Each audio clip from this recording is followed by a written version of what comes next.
Dito ka naman mo. Sige. Ayun, wala ko lang sa sila. Ano na? Ah.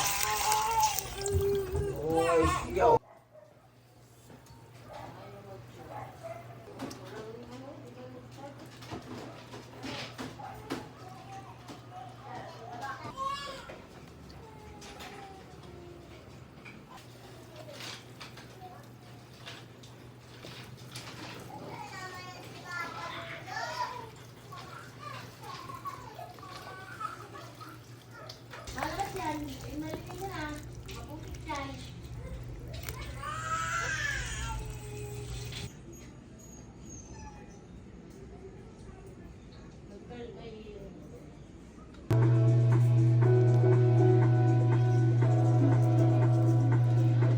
Magandang hapon po, Sir Ruben Amor. Sinasabi ko kayo, kaya inabot niyo kasi hindi pinihintuan.